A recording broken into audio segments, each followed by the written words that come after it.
Coming up today on the show, we're going to have some Disney discussions, and we're going to talk about a recent cruise that's coming up today on Traveling with the Mouse.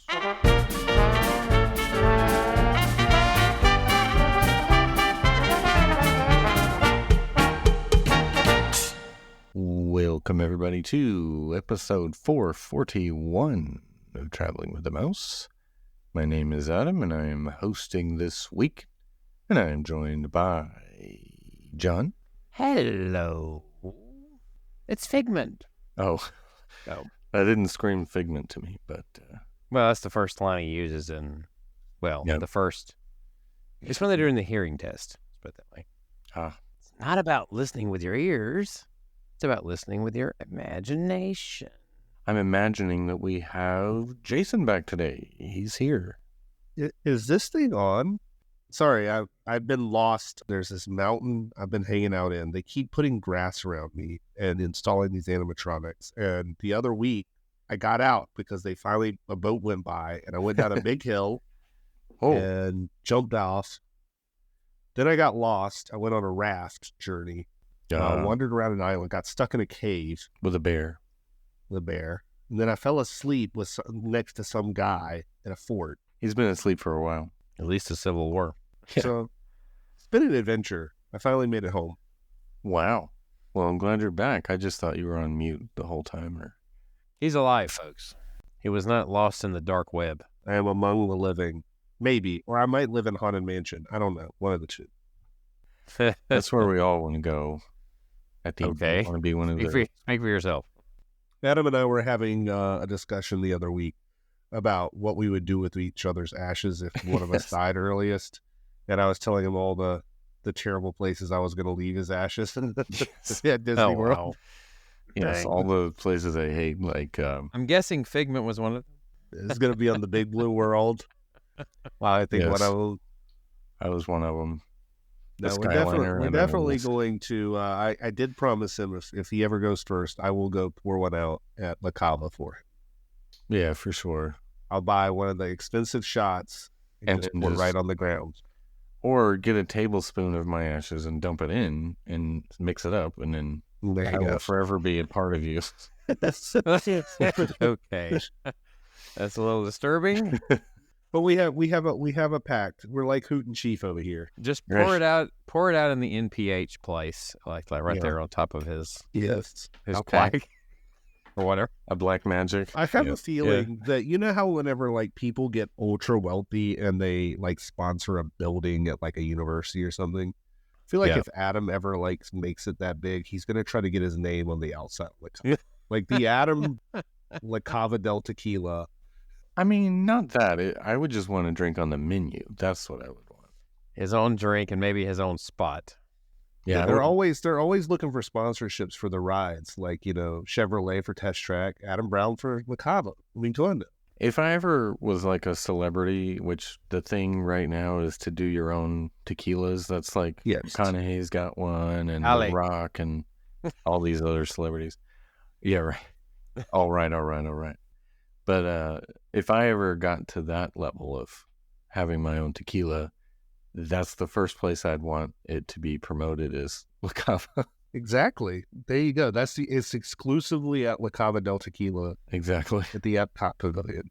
So you're going to have a procedure. You're going to have you go to La Cava and then you ride the Three Caballeros. Grand Fiesta. Mm-hmm. Yeah, Grand Fiesta Tour. Do you have a specific seat that you want in front your honor? seat? Front seat. Yeah, obviously. It's got to be front, probably. Yeah. Left, right, middle.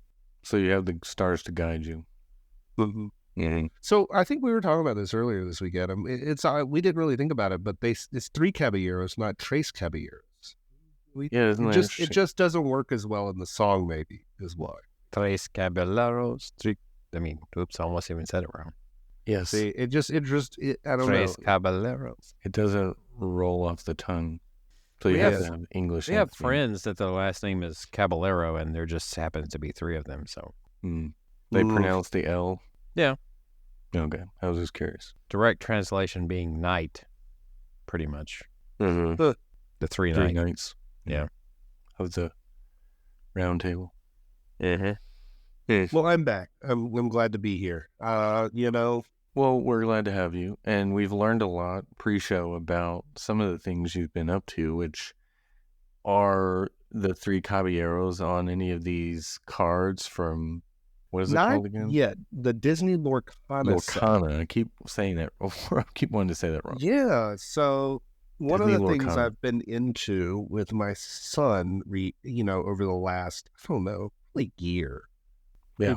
He's always loved Pokemon cards, but I gotten to the point where I started following people on YouTube that like open cards, and I started to understand like actual what's valuable, what's not valuable.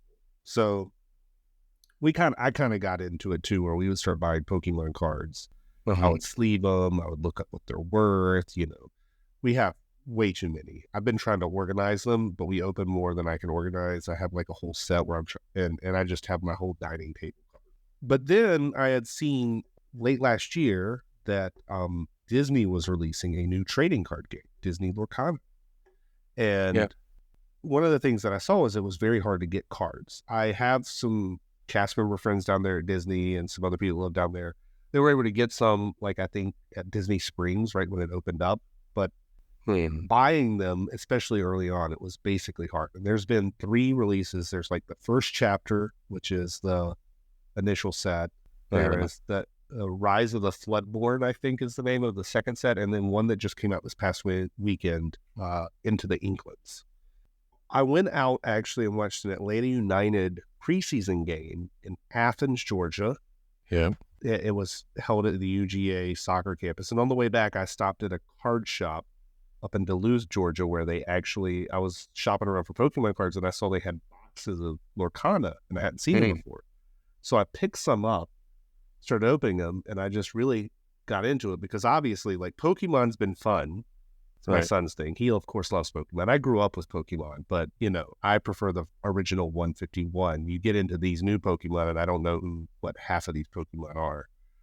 But with the Disney stuff, this is right in my wheelhouse. And I'm just really enjoying it. And they have these really rare cards, these enchanted cards that are worth a lot if you can get one. And after opening, I don't know, over 1,000 cards worth, I've gotten one and it's worth like $180. So, right. So it's similar to Pokemon, I guess, in that there is a game. There is a game. It's like Magic the Gathering or Pokemon. And I actually don't even know the rules. I know there's something to do with ink and there's different colors of ink. And, you have your characters and you have songs. So like the characters can sing a song that does something for them. So like the different types of cards are like the character cards, the song cards, that kind of thing. Whereas with like Pokemon, you have like a Pokemon card and item card. And now they have like places in the new set where like they can go to Cruella de Vil's manor or like Cuzco's palace or things like that. Yeah. And there's obviously a large pool of characters to pull from all the Disney movies and whatever. And I've been opening it and I'm like, who is this? For some of them, I'm like, what is this from? Yeah, like the card, your legendary card. My enchanted card. Enchanted card, sorry, that you showed me. It was like, it's from Atlantis, right? Atlantis, the Lost Empire. It's Kaida or Kida. I don't even know how you say her name. Princess Kagash. I don't even know if I've watched that movie all the way through. I just remember I've never even the trailer for it. Atlantis is waiting. I just remember that. Are we talking about the 2001 film? Mm-hmm. Okay. Yep. The animated film. Yep. Who was that the voice, the main character? Was it Michael J. Fox? Let me see. Yeah, it was. James Garner was in that movie. He voiced the character. This was somewhat during the dark years. Is when they began. It says Jim Varney was a character in there. It must have been one of his last... Interesting. I have to go back and watch that film now. Because he died in 2000. Anyway. Yeah, sorry. One thing that was interesting for me is I grew up watching DuckTales, but I completely forgot who Kid Cloudkicker was. Yeah. That was... but he was in Tailspin, wasn't he? Yeah, Baloo. Yeah. Why was he in DuckTales? So I've got a lot of the latest set's got a lot of Kid Cloudkicker. I was like, what's this? I'm like, oh, DuckTales. That's right. I remember this. That was Tailspin. I don't say I don't remember from DuckTales. He was in Tailspin. But that was the same era. Cartoon era. That was Baloo's. That was the sidekick. Yeah, the kid. Yeah. He had the little that he would. There's also Baloo. Yeah. Then there's also like Baloo von Greenwald, the 13th. And then what's interesting is in the most recent set, they have a variation where this is the first time they've done this. They have a Dalmatian puppy, but there's 5 different versions of that Dalmatian puppy. And they're actually worth quite a bit because something about that says that you can, like a traditional deck is like 60 cards or something. I don't actually know how to play the game, but the thing says you can have 99 Dalmatian puppies in a deck. So it's it's trying to say that you can like work up to 101 Dalmatians, right? I have a Cruella de Vil card, and then they have some of the actual like named puppies in this. Right. It was only like 12 that were named, right? So are those first chapter cards, I'm assuming? No, that was Into the Inklings. In the first chapter, the best card I have is I have a Maleficent dragon, but I have a whole box yet I haven't yet opened. I'm hoping to get that Elsa that's worth like $700. So you have a box of first chapter you haven't opened yet? And a box of Rise of the Floodborn I haven't opened. Oh, okay. So I have 2 more boxes I have yet to open. And I love the art on it too. Yeah. Like, I think it's really cool. I think, to me, it actually finally clicks because, like, I like open Pokemon cards, but for these, I can appreciate the cards for what they are. Like, I want to keep as many of them as I can. Yeah. So, along those lines, what is your favorite card to look at? Like, your favorite one that you have, whether it's worth a bunch or not? What's your favorite one? Obviously, I love the fact that I pulled that nice card, but some of the common cards are not too bad. I really like the Genie one I got. There is, let me see here, Genie Supportive Friend. I got the holographic version of it. It's worth like $3. So not the $180 is the other one. Which category it's a super card is rare, that? but I thought it was really nice. I like the Genie one. There's also like a common card that's like Genie Cramped in the Lamp. I thought was really cool. All of the Aladdin stuff, which we can talk about my cruise in a minute. Maybe I'm in an Aladdin kick because on the cruise I just went on. Yeah. I actually sat down one day by myself. It was one of the days that it was sunny. I sat on the pool deck and watched Aladdin from beginning to end on the deck. The original. Just in the sun. The original. That was always one of my favorites of that era, anyway. Yes. I preferred it over the critically acclaimed Lion King, actually, so... In the first chapter, obviously, I love that I've got the Mickey, the like original Mickey, which I feel like that's just going to gain value. In the Pokemon card realm, Charizard always commands the most money. You think Mickey would command the most money, but it's not. It's what you might not be too surprised at. In the original set, the most expensive card is an Elsa. So like Frozen is the money cards. The money. Yeah. Is it because of its rarity or just because? Well, yeah, popularity but too. There's a very rare Mickey card, but it's not as worth as much as the Elsa card. Yeah, all about what someone will be willing to pay for it, pretty much. Well, right. Is this strictly animated characters, or are there any live action? So far, it's all animated. I mean, I don't know if they keep releasing it. I haven't seen too many Pixar or anything. I think eventually we'll get to Pixar. We get to Pixar, of course, I'll want to get Wally stuff because that's always been my favorite Pixar side. Wally, interesting. It was a whole new world. That's actually the name of a card. A whole new world. I just had to. And who's on it? Aladdin, Jasmine.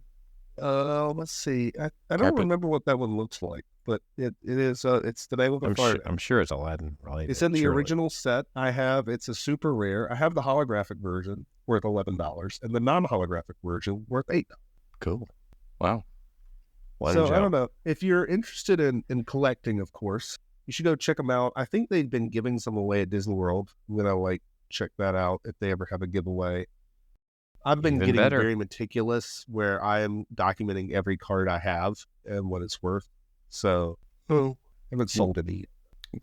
You mentioned maybe at Disney Springs? Is there a specific stores at World of Disney, or is there any particular I don't know if they're place? selling them right now. I just know that I have friends that when it first came out, when they release sets, they'll do like a virtual queue, and you can get in line and get a giveaway or buy something. Okay. Right, because like the D23 Mickey giveaway is worth a lot. So I'm imagining if we can get a D23 this year, they'll probably have a card that you can only get a D23. Right. It'll end up being worth a lot one day. Yeah. Interesting. More on that later. That'll be interesting. Cool. See if we can get out there this year. So I want to hear about the magic. Yeah, let's bring the magic to us, because you the magic sailed out of New Orleans. I did. On the February 16th is when we got on the boat, the ship, boat ship. Pretty boat. 5-night sailing out of New Orleans on the Disney Magic. So this is your first time not doing Canaveral, right? Right. I've only ever sailed on the Dream up till this point. This was my fourth Disney cruise, so I am now one away from gold. So my next cruise will. As am I. Okay. But I have 2 dreams and 2 fantasies. What are your dreams and? Oh, sorry, that was my bad. That's a different podcast now. You have 3 dreams and a magic. Yeah, 3 dreams and a magic. I've done one with you. Of course, I missed having you on this ship. Smaller ship, right? Yeah, it's a smaller ship. It's an original. It's much smaller. I won't go step by step, but I'll talk about a few things maybe in somewhat chronological order. Sailing out of New Orleans, first and foremost. We got there, most of us did, the night before. I sailed with my son, my ex-wife, and then also there were 2 other families of kids that are in my son's class. So he had 3 other kids. There was a set of twins and another kid, and then their parents that were all there. So we had like, what is that? I guess that makes that 8 or 6 adults and 4 children. It was out of New Orleans. That morning before we boarded the ship, we of course went to Cafe Du Monde and got our beignets. Of course. My boarding time, because I was late setting everything up, was supposed to be like 1:45, but we got there early. You're earlier than that. They weren't really checking until you were supposed to go into the door. But compared to Port Canaveral, New Orleans is a mess. Really? Right. There's like a space that you like drop off everybody, and then you go get in this line to follow a golf cart that takes you away from the terminal and across the street into this giant grass parking lot that has a big fence around it that says future home of Top Golf. Okay. And then you pay somebody like $140 to park in an open grass lot for 5 nights. Yeah. And they're just like, go park over there. No covered parking at all? Well, apparently if you're like one of the first to arrive or you're like concierge, I think maybe you can get covered parking or somewhere. Oh, okay. But it was not covered, just parked out in the open. And then you have to get on a bus back. But it all worked out. We got in. Once I was in the terminal, though, now that Disney has control, because that's all New Orleans. Disney, like in Canaveral, Disney owns the cruise terminal, right, or like controls it. Once you're in, it's the Disney magic coming back, and we're able to get on the ship. I would say the boarding process for the magic was very different. Like how in the Dream. You both have been on the Dream. Yeah. You're like announced, and then you walk onto the ship into the main. But the entrance for this ship is above the main atrium. It overlooks the main atrium, but it's above. So you kind of like walk in and then get announced and walk along the balcony, and Minnie's there waving at you. Oh, okay. But we got on about 2:00 or so, 2:30. So you don't get announced, or you did get announced? You do get announced. You do get announced. Just a little different. Just a little different. Okay. Couple of things that I noticed that are different. Number one, they're back to doing the muster drills, not the way that we did it, where you can just check in, which I liked, where you just like, I found it, bye. Right. You like actually have to muster. Right. You actually had to attend and stand there. Yeah, you had to attend and stand there. We kept calling it the mustard drill and trying to tell the kids that it was like you have to taste some mustard. And like, which was your favorite mustard? I was like, I preferred the Grey Poupon. Personally. Of course. I was really into the fancy stuff. Mm-hmm. That's hilarious. But a couple of things I noticed, of course, is the size of the ship is much smaller, which to me I kind of liked. There were only a few times where I noticed like there's a little bit less going on in general, but not too much less going on.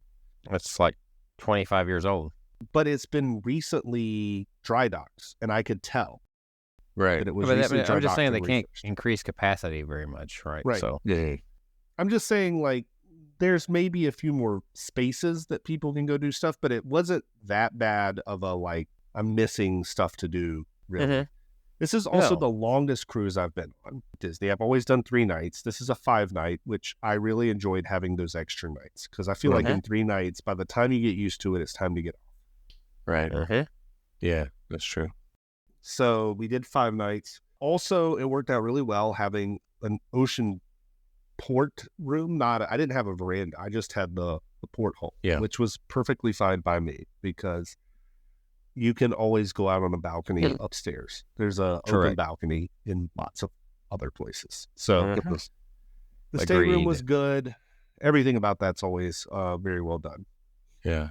Let's see. What else would you like to know about the cruise? I could go step by step, but what would you like to know? I wanted to ask about the layout of the ship. Was it better, smoother, crazier, more complicated? I think it was similar. A couple of things that I really liked was on, I guess it's deck 3. I was staying on deck 2. So deck 3, along the side of the ship as you're heading off to one of the dining rooms, there's the recently updated lounge there called the Soul Cat Lounge, which has been rethemed to be more like soul themed. And that's one of my favorite spots that I liked on the ship. They have a lot of good bourbon and stuff like that, but also that's also where they did a lot of good drawing classes. I did a Disney Parks Trivia Level 2 there, where I scored an 8 out of 20. It was not easy. Okay. I mean, some of those questions, I was like, I don't even know if Adam was here, I'd get this right. One of the things I love about the cruise ships is you do get to still experience those animation classes that you used to get to do in the studios. Yeah, I did a Baby Groot animation class, so I drew a Baby Groot. Oh, nice. Cool. Yeah. Okay. So that's one of those places. It's like sort of an adult level lounge, but it's open during the day.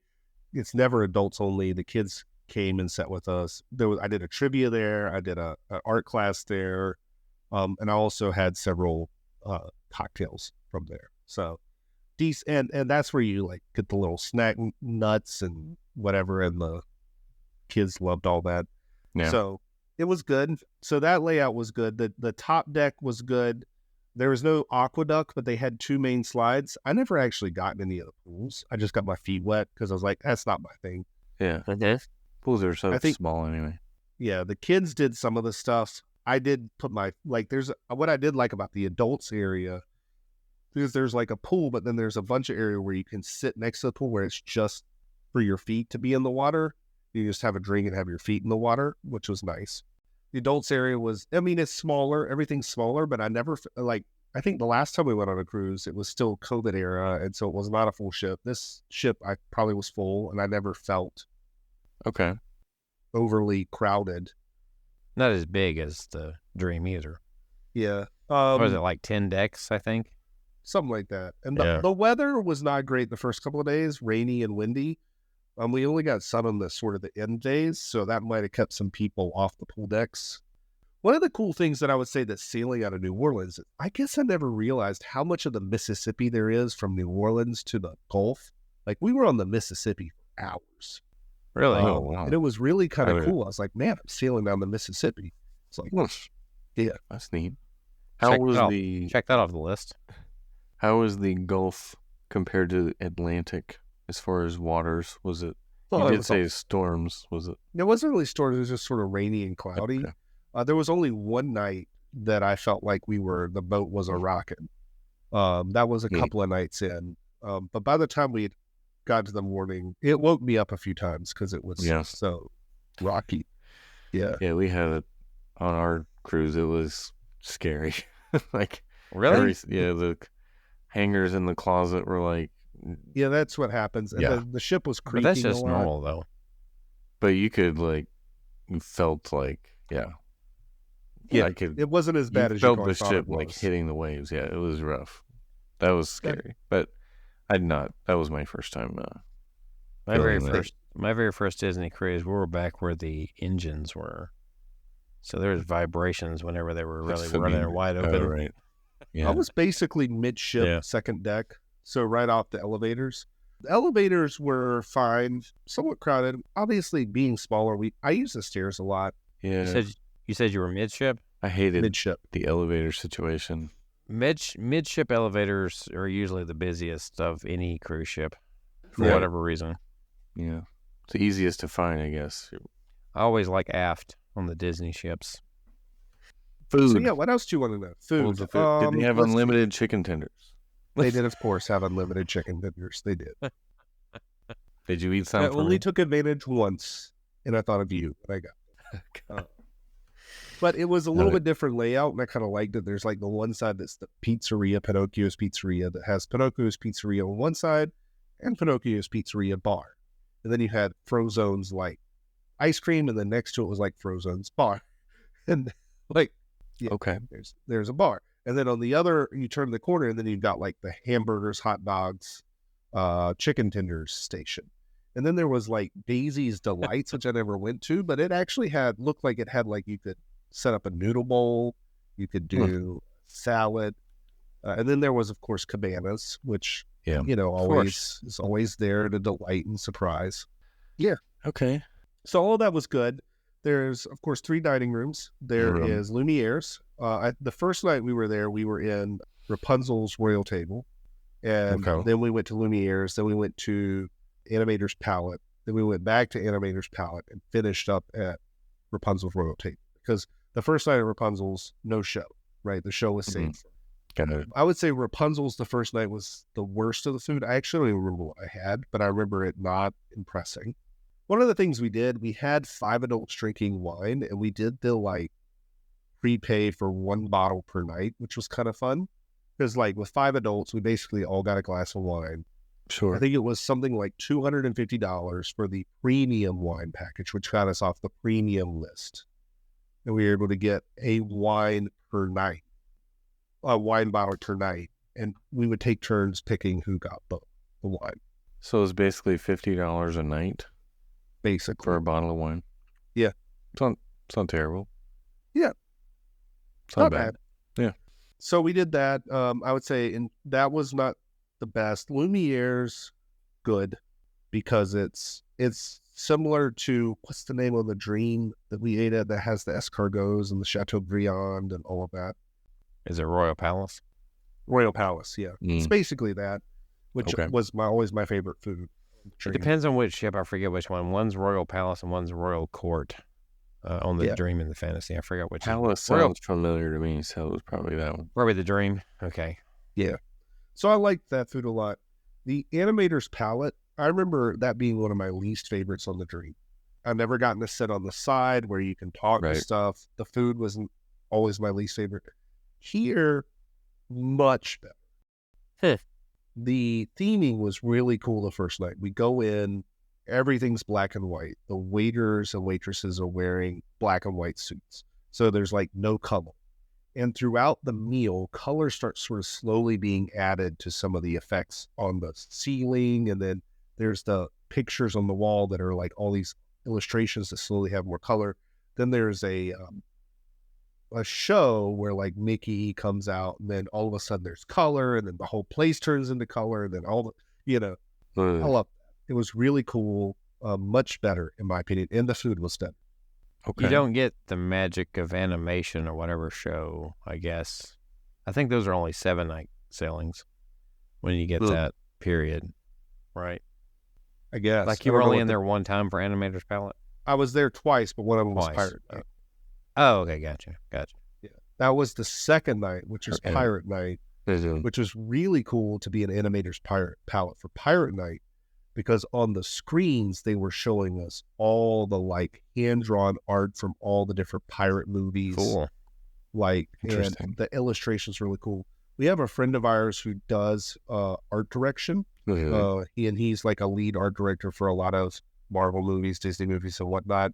He knows some of those illustrators personally. He's like, oh, I know that guy. He's like, and he was really enjoying that, like seeing the like really high quality illustrations that they had up on the screen of not just Pirates of the Caribbean, but there was the one where it's like Pirates in Space thing, something that Disney did one time, which he's like, oh, I didn't know about this movie, but he did. But it was like really good. We did an excursion that day that I'll talk about in a minute, and we were in Progreso, Mexico, and we got back to the port like off the bus, and it was like 5:15, and our dinner was at 5:45. Holy, or maybe 5:20. I was like, we've got to be at dinner 25 minutes, and all of us got there, and we had to be at dinner in our pirate stuff. Everybody got there in their pirate stuff. Wow. Dang. But yeah, I liked that. I liked Animator's palette. And then we finished up at Rapunzel's Royal Table, and the show there was fine. I'm not like a big Tangled person. Yeah, you're not a Tangled person. Yeah. They came around, and you got pictures and whatnot. I had a little banter with one of the characters who I like tried to rib him a little bit. He's like, well, how's everybody doing tonight except that guy? Nice. I like to get them when they're in character, like at Star Wars at them. Like, we should talk to them. How were the excursions, since you brought that up, and stops that you made? So we had 2 stops, Cozumel and Progreso, Mexico. Nice. So at Cozumel, we were scheduled to do a dune buggy tour and like some snorkeling. Due to the weather, that got canceled the morning of. So we ended up staying on the ship a little bit longer. We got off for lunch, and we just walked the port. I didn't make any decisions at first. They were just like, we're going to go to this place to eat. We walk like half a mile. We get there, and it's a coffee shop. And we're like, how are we eating at a coffee shop in Cozumel? Yeah. So we're like, we're going to go somewhere else. And then we're walking back, and then all of a sudden, someone turns into this shop where they have tequila. Who knows if the tequila I ended up it's real or not. It tasted good, but we're doing shots of tequila and tasting it. I end up buying an over $200 bottle of tequila. How many pesos? I don't know. Well, it wasn't supposed to be as much as it was because we were dumb and didn't know the exchange rate. So we negotiated down a lower price. And then later I saw my credit card, and the way he got us is he's like, oh, it's 19 pesos to $1 when it's $2. So he got you on the exchange rate. Yes. Yeah, because I remember buying something there and seeing the receipts, and it's like something like 30,000 pesos or something for a price. I was like, I have no idea what this actually is. Right.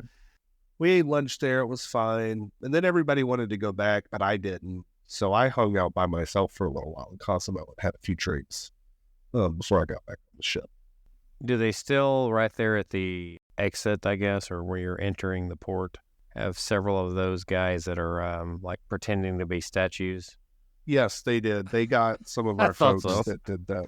Okay. Yes. There's some folks. Yes. I mean, Cozumel's a total tourist trap. Yeah. Yeah. I had some good drinks, though. I had a few shots of tequila. So we joked after the cruise. So one of the kids on the cruise got a little sick, but she powered through. And then after the cruise, a lot of people ended up getting sick, I think with like a cold or flu or something. I didn't get sick, and I told them that's because I kept myself disinfected with a constant stream of alcohol in my system. It killed all the germs. Whatever helps you sleep at night. Yeah. Bleach, maybe that was the bottle of bleach you had instead of tequila. Yeah. There's no telling what they sold you. This is Le Clorox. Well, next time we hang out, Adam, I'll open that bottle and we'll taste it. It's extra añejo. Oh, okay. Delicious tequila. So that's what you were doing shots of, and you ended up buying a bottle of it?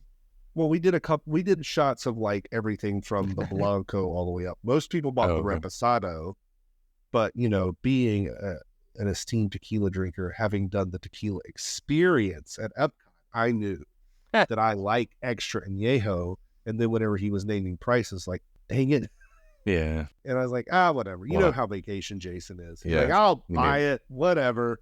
So you still have it at home. It survived the trip back. All right. It survived the trip back. I have it. Made it through customs. I'm gonna share some with you, Adam. Be good. Sure. So we did that. So no excursion on that trip. Yeah. Progreso, which I had never heard of Progreso, but is on the Yucatan. Where is this? Yeah, it's on the Yucatan in Mexico. Okay. Apparently, Progreso is the longest port in the world. Interesting. Not the longest port, the longest pier. Longest pier, okay. Right. So they said from land to the end of it's like 3 to 5 miles or something like that. It is a long pier. And I don't think a lot of cruise ships pull in. But it was interesting. And this is one of the reasons we chose this cruise. All of the kids go to school together. Uh-huh. They have studied recently the Mayan culture. Okay. And on this, we did an excursion, which was 3 parts. One of it was Mayan ruins. Okay. Then they took us to a resort beach area where we had lunch. Okay. And then they took us to a natural pool, which was like natural spring pool or whatever that we went to. So it was like a 6-hour excursion. It was a pretty long excursion. The Mayan ruins were cool. The tour guide was awesome, Jorge, because the kids talked his ear off. We sat at the front of the bus, and it was like we had like a 40-minute bus ride out, and then like we worked our way back. So they were talking a long time. The Mayan ruins were cool to see. The beach place, the food was good. It was fine. The beach was kind of lame because it was covered in seaweed from all the storms, but whatever. I had a shot of tequila there, so it was great. Because it came with a drink ticket, so I used my drink ticket on my shot. The beaches that I experienced when we were in Cozumel anyway, or at least the one beach, a little bit, the water there was really hard to see through. Like I remember with the GoPro footage I had, it was pretty cloudy. Well, the seaweed had come in because of the storms, but the thing that was interesting is like I didn't even go to this beach. I just know what others that walk out there. I think ours was Playa del Carmen on. Yeah. But apparently it stays like chest level or below for a really long ways out there, which is why that pier is so long, is because the water is not deep. Until you get really far out. I see. And so we did all of that. The natural pool was my favorite part. Going out there and swimming around in that, and like all the kids finally got in, and it was the pool that we were in was I was the only one that could stand up, so all the kids were like, "I want to hang off for you." Yeah. So it was fun. We got back to the ship. Like I said, we had 25 minutes from getting on the ship to get to dinner. Somehow we pulled it off. Wow. So amazing. Did you do any bonus meals? You know what I mean? Like palo or something like that, for instance? We did not. They only have palo on the Magic. And that's what You did not. You didn't book palo. Okay. You did get a massage, though, right? So I did 2 spa things. So on yes. Number one, a couple of things I learned. Number one, I'm a DVC member, right? So I got my daily DVC kit. Oh, okay. I did my massages and my spa treatments on the days at sea. Apparently, as a DVC member, if I had opted to do my spa treatments on a port day, I could get 10 or 15% off or something. Oh, nice. DVC members get a discount on port days. But I did. I also got 10% off at Mickey's main sale, the stores. So I became the kids' friends because the other parents, I would buy the stuff and then they would pay me back. So the kids thought I bought them all there. Of course. That's funny. You got all the benefit. I'm their walking discount, as they started to call me. Yeah. So the first sail day, which is the first full day we were on there, I did a 100-minute massage. It's a long one. It was incredible. I fell asleep at the end. I was so relaxed. Okay. Amazing. Is it still Census? Yes, it's called Census. I don't know if they actually own it, but it's called Census. So that was one treatment. Amazing. The other one was on the last full day. I've never gone to a spa and done a facial before. And that was almost more relaxing than the massage. I did a 50-minute facial. Interesting. Where they like put all the creams on my face and the skin, and it was really nice. And then they like massage you on the shoulders and your feet, hair. And I don't know. That was incredible. I would do that again. That was awesome. Were these kind of hard to book? Were they rare, or did you? I had booked them before the cruise started. Like how far in advance? Whatever. I booked the cruise kind of late, so maybe like a month and a half in advance. Okay.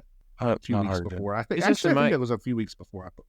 In my experience on the Dream and Fantasy, though, it was kind of limited as far as what you could get. Well, on the 3-night cruises, it's hard to get. This was a 5-night cruise, so. Well, I was talking about the 7-night one. Really, I think we ended up getting like a Swedish massage. I think the first time. Interesting. I did not, because I know there was whenever the first excursion got canceled, one of the other couples on the ship ended up just booking a same-day massage for one of them since we weren't getting on the ship. Because they had done this thing where they had bought all these Disney gift cards, at, stamps or whatever, where you can get the discount. And they had loaded up their account. And then we got the refund for the excursion. They're like, I don't know if we're going to spend all this money. So they went and got a massage. Nice. Wow. Cool. So those were amazing. Those spa treatments. Fantastic. I don't think the Magic doesn't have the simulators, right? Like the Dream and the Fantasy do, the sports simulators. I didn't think it did. They didn't even have a mini golf course. Yeah. Well, it was built in a different era, right? 1998. So entertainment. Well, let's talk about kids clubs. Most of the kids love the kids club. My son said the Dreams Kids Club was much better. He didn't really want to go. Almost basically had to bribe him to go. But he's also, I think he's 9, which he's in that weird phase where kind of like a transition. He might be a little too old for Oceaneers Lab and Club to think it's cool. Right. I also know that they have like the Wii or the Switches on the Dream, which like anytime I took him there, he would always be on their little iPad and playing their games on the iPad. But I thought they were well done. I did the tours of them, and they have obviously been, refurbished here the last time. They were very nice. Yeah. I have no doubt that this ship looks way different than it did 20 years ago. But he was the only kid that didn't really want to go. But we did give our kids the freedom. This was really nice because they're all 3rd grade, 9 years old. When they finish dinner, you know how they don't come pick them up anymore? Yeah. They were 9. We told them they can take themselves to kids club. So we let them go all by themselves, and they would go check themselves in. Nice. Which was cool. He did spend some time there, but his overall review was negative. The other kids' reviews were positive. They were always asking to go. Might just be my son that just didn't. Well, he's done it before too, and on a different ship. So I think that he's in that transition. I think once he gets to I think it's 11 when he goes to the next club. And once you start trying to care about friends and making friends, when you get to that tween phase, that's the allure of the next club. You get to go make. Well, I mean, I can understand it though, because there's some things about the Dream that it's like the Magic would probably seem like a step back almost, even with the refurbishment. Yes. Yeah. Good. So that was the kids club. Entertainment wise, I had never actually done a show, so we tried a couple of shows. We tried the Tangled show on the first night. My son did not like it, so after a couple of songs, I want to go.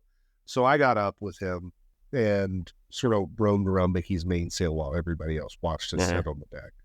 It was fine. He just wasn't into it. That's the Tangled show. So that was the show.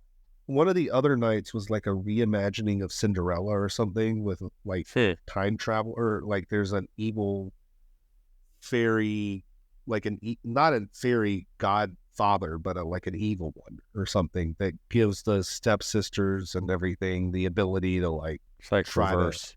It's reverse. But anyways, I watched that one. I thought it was fine.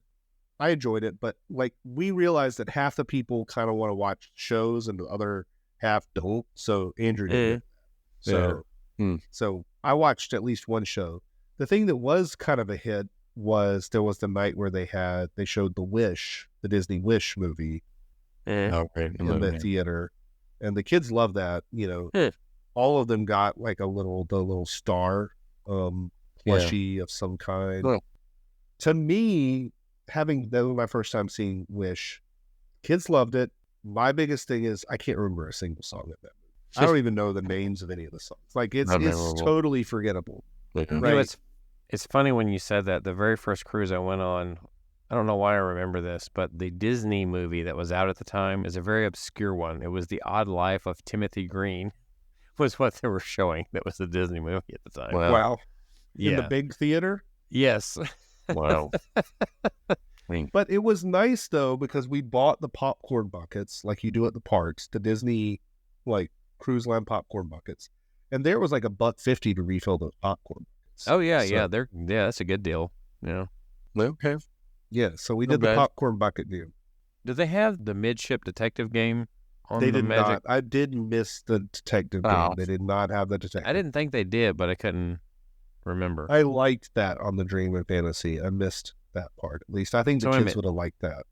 Yeah, that's one of the few things that I was like, I wish the ship.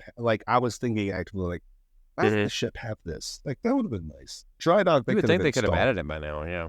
But they would have had to have added the interactive like screens and stuff.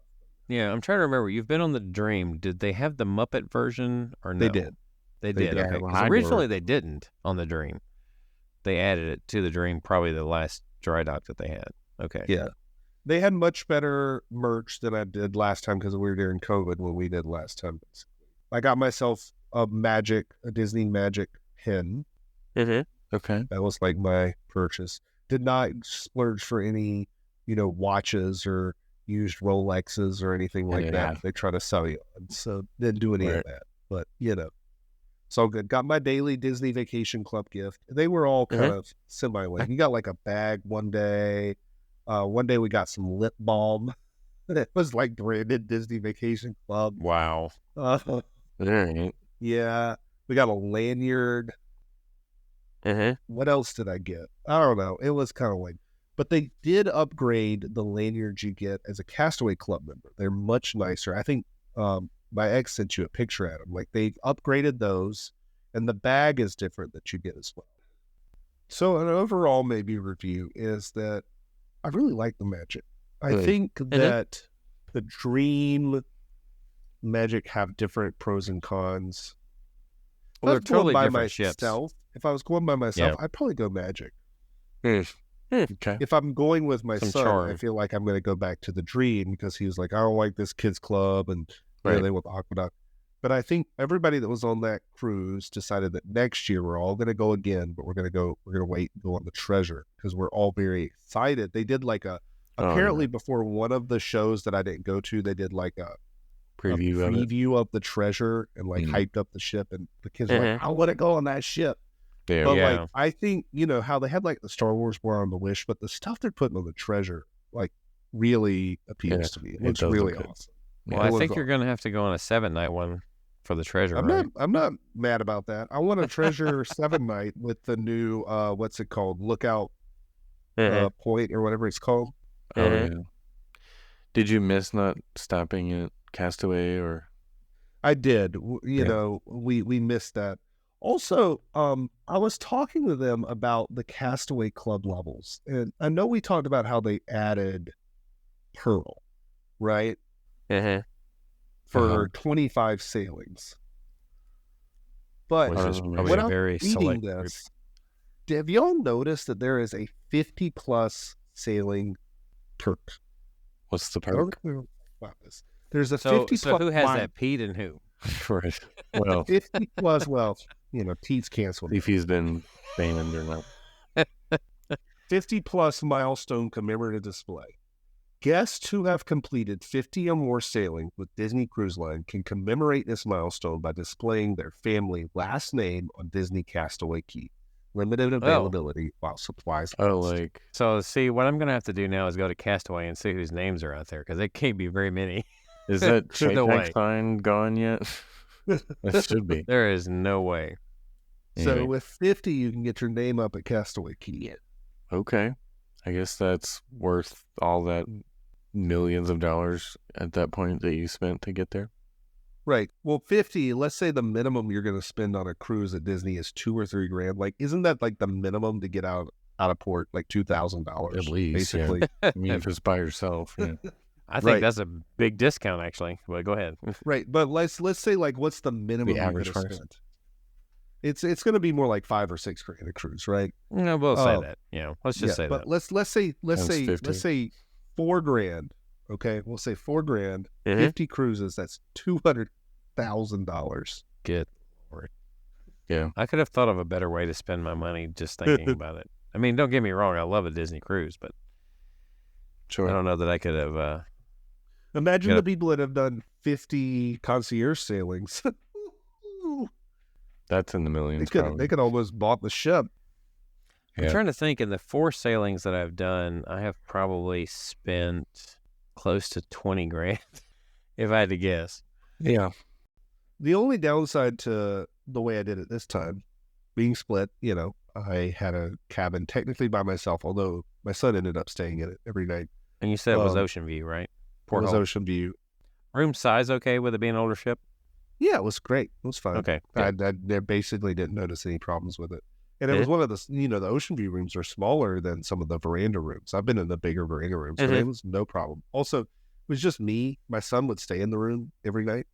But, like, the only downside, whenever you're a single in a cabin, they still charge you the 2-person occupancy. Right. Double occupancy. Yeah.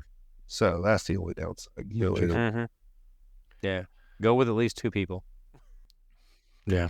Before we wrap up, since we haven't heard your review of certain things, I did want to throw in some. All right, the tequila tasting you did. What was that experience like? Do you love? So I did the La Cava tequila tasting back when I was there for the Every Ride Challenge, which, by the way, the Every Ride Challenge was awesome. I do hope that y'all could come next year. Great crew, lots of fun to go on the scavenger hunt with Betsy and her husband, who I know are listening. Hi, Betsy. Yes. How you doing? Thank you, Betsy. We did a round of shots together, so that was also good. At Bariva on that scavenger hunt. Lots of great time. I did do the La Cava del Tequila tasting. It takes place in the Hacienda de San Angel, the one that's across the street from right. Whichever the better one. The better one, yes. Right, that's it. Yeah, you said it right. They really walk you through Añejo, Reposado, Blanco, the differences, Mezcal, what all the differences are. The guy is from the town of Tequila that does it. He's the general manager of La Cava del Tequila. Okay, that's cool. So he walked through it. Was really, you get the guacamole. I thought it was fantastic. I would do it again if I was with you, because I've done it once. I don't need to do it like every time, but if I was with you, Adam, I would do it again. Yeah. Just I want to do experience. It. It was lots of fun. Loved it. Would recommend if you like tequila. And I immediately finished there and went straight over to La Cava. Right. It kept going. Exactly. So while you were there as well, you did the Jollywood during that trip. Is that comparable to Not So Scary? Is it I also did the Christmas party too. Right, yeah. Oh, that was your first Christmas party too, right? It was my first Christmas party as well. Jollywood, overall negative review from me. Really? Yeah. Can they make it better? They could totally make it better. This year would be better if they improve it. It needs improvement. I tried the bars. I tried the Tower Terror bar, which that was fine. That was actually, I think the drink I got there was okay-ish. I did the Brown Derby thing, which was lame. Yeah, everyone said very disappointing. Baseline, even though it wasn't advertised, had special drinks, and I just got regular Baseline drinks, and that was fine. Oh, really? Okay. Yes, they had like some spirit drinks, if you will. The lines were fine if you wanted to ride rides, but overall, I really felt like I didn't get my money's worth of that one. Oh, yeah. I was doing the challenge, and if I was beating Muppet Vision 4D at the time that I quit the challenge to go do this, and I totally could have finished the challenge. Yeah, because they finished. I think I would have spent my time better finishing the challenge rather than going to Jollywood. Yeah. Now, granted, I don't regret the decision because I wanted to experience Jolly. Yeah. So overall, it was a good experience in that regard to do it one time, but overpriced for what I got. But Mickey's Very Merry. Mickey's Very Merry, I enjoyed. Yes, because they've been doing that for years. You're paying for it. You've got a parade. You've got fireworks. Special fireworks. You've got overlays on rides. Like, that's the thing that Jolly was missing. Cookies. They need an overlay. Like, just light up Slinky Dog with some red and green and put a little bit different soundtrack on it or something. Put a soundtrack on Saucers. Like, I don't know, just some overlays is all you need. I said they should do Rock and Roller Coaster with the Rockin' on Top of the World, since it was still Steven Tyler from Polar Express. There's no overlays. There's not really a special parade. there's basically nothing like that, and it's almost the same price, right? You're basically just paying for the right to go buy special drinks that aren't that great. Yeah. So on the whole, not as good. Mickey's Very Merry Christmas Party was great. Worth it. Yeah. Okay. I think that was all I had. Any other reviews you need? Right. I was trying to think. Any other? Barbas is still great, always. Of course. Yeah. Shout out to Barbas. You'll be back in a month? Yes. I'm going essentially, it's basically the first week of April, very end of March, first week of April. It's a solo trip. Currently, I may have to go back. It may have to be a 6-night stay, but I currently have a 7-night stay booked at a Riviera Tower Studio for the whole time, because I booked this 11 months in advance. Right. And this is the first week in April? Yes. Okay. The Masters Week. So I've stayed in the Tower Studio for 2 nights last year during spring break. But remember, I did a split stay for all of our loyal listeners. I did a split stay. I did the Riviera Studio, the Riviera Tower Studio. I bounced around. This is going to be the Tower Studio is perfect for a solo trip. You just have the Murphy bed, big bathroom, all of that, and you're at the Riviera. It's awesome. Nice. On the Magic, I don't know if the proper term is adult area, but the section that has most of the night entertainment. They call it after hours there. Yeah, the after hours entertainment. What was the comparison of those choices versus, say, the Dream, since you've done the Dream? They have a pub, so they have O'Gill's, which is similar to the pub that's on the Dream. Well, they have an O'Gill's in Fantasy. Right. So they all have like a pub that has beer. They had Keys, which was a piano bar, which I only got to go to once, but the ladies really went to like almost every night, and I really liked that. Then they had Fathoms, which I never went to, which seemed to be it seemed to be more like family oriented during the day. Mm-hmm. There were like magic shows. There were the Silent Dance Club. I never went in there. That was more like the big area. But overall, there was slightly less to do there, but still enough. Okay. Because my comparison, like that particular section, most of the Dream and the Fantasy are almost identical.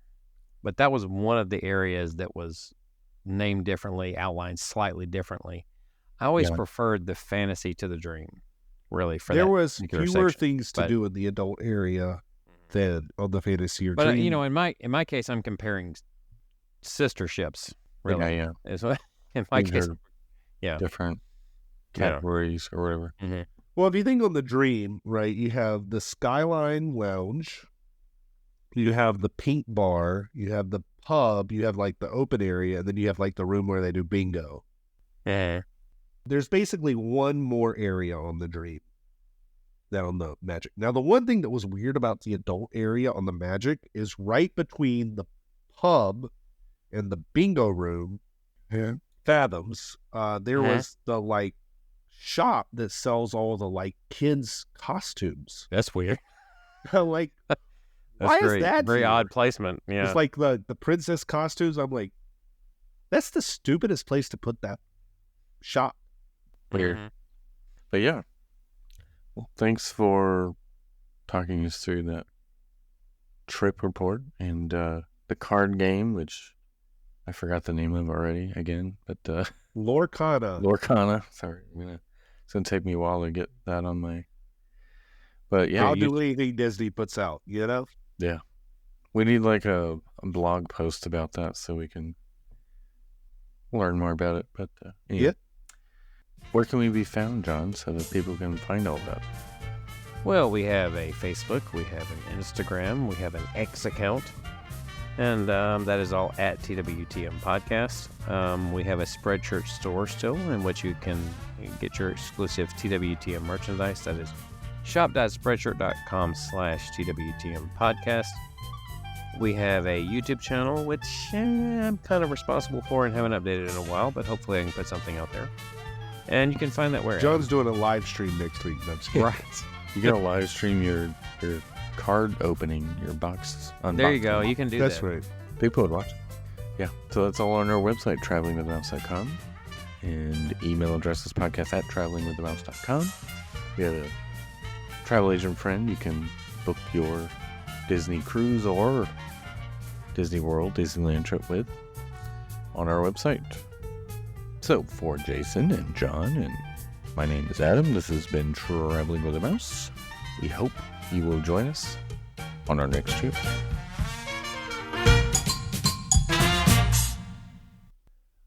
Or cruise. Which part of the ship's your favorite at? The aft? Yeah. When it comes to the Disney ships, actually, yes. Let's see, I've done 4 cruises. I've actually done forward, middle, and aft and out of those 4 cruises, and aft is the best. It's always best in the aft. Yes.